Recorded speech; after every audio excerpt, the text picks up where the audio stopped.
I've learned so much from Scott that it's kind of hard to pick one thing in particular.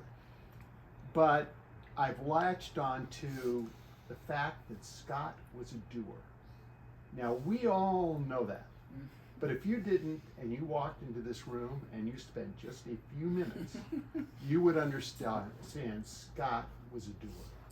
And I think the best place to go to see that is the 70th birthday video tribute his girls did for him. And I believe the reprise was, Scott, he did a lot. and indeed he did. And I just love that about Scott. I think he lived his life in 4 phases. It was, phase 1 was planning an adventure. Then it was doing the adventure. And then it was talking about it. And then it was finding the next adventure. And whenever I was with Scott, I was in one of those 4 phases. You know, it's just, that was what he spent all of his time thinking about. And for friends, that was really neat, because the other thing about Scott was he liked to do things with people. Now, most of the time it was Holly and the girls, but when he couldn't convince one of them to do something crazy, he would go out to his broader group, Keith, Dennis, to find, you know, people to do stuff with.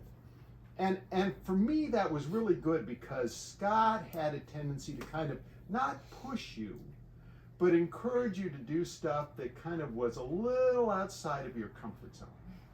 I'm pretty sure I was not getting up at 4 in the morning to get to the cables and go up Half Dome unless Scott was there telling me, oh no, you're really gonna like this. You know, it wasn't gonna happen.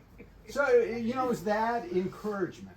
And the other beauty, so when you signed on, you were gonna go with Scott, you signed on, the beauty of it was that second phase, or that first phase, the planning phase, Scott planned it all. You didn't have to do a darn thing. You just showed up. I'll remember, Steve, when you and I went to Shasta. I mean, Scott had probably climbed Mount Shasta 6 times. He'd run out of victims to take up. He comes to Steve and me, and I've forgotten who else, and said, let's go climb Shasta. Okay, what can we do? No, just come to the house. You know, the minivan will be ready. And we all get in the minivan and go. And sure enough, he had our trail permits. He had reservations for the gear that we would need. He knew where we were camping. He took the tent, and I'm not going to talk about pee bottles. And you know, he took care of all of it. The one wonderful thing about him taking care of all of it is that you found out things you just never knew.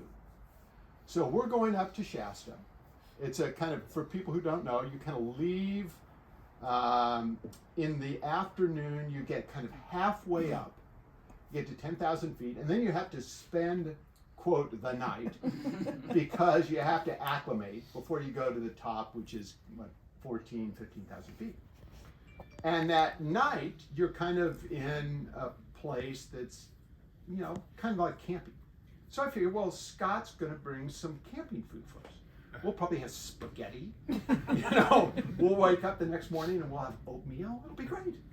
So as we're going up, we pull off Highway 5 at a McDonald's. And Scott goes, okay, you're going to eat lunch now, but I want you to buy 2 extra Big Macs. I go, Scott, I'm going to be full after I eat lunch. Why do I want 2 more Big Macs? He goes, that's dinner and breakfast.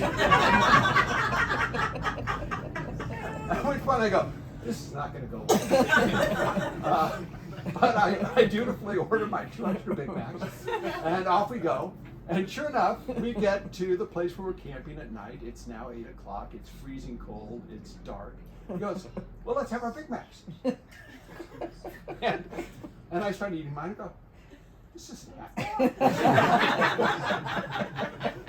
And we go to sleep, you know, pretend to sleep for a few hours, wake up at 2 in the morning, which is when we start. And he goes, okay, let's have breakfast. And I go, well, what's that going to be? The Big Mac. So Again, remarkably good. So what I learned from Scott is Big Macs, delicious and nutritious. Breakfast, lunch, and Dinner, yeah. He drags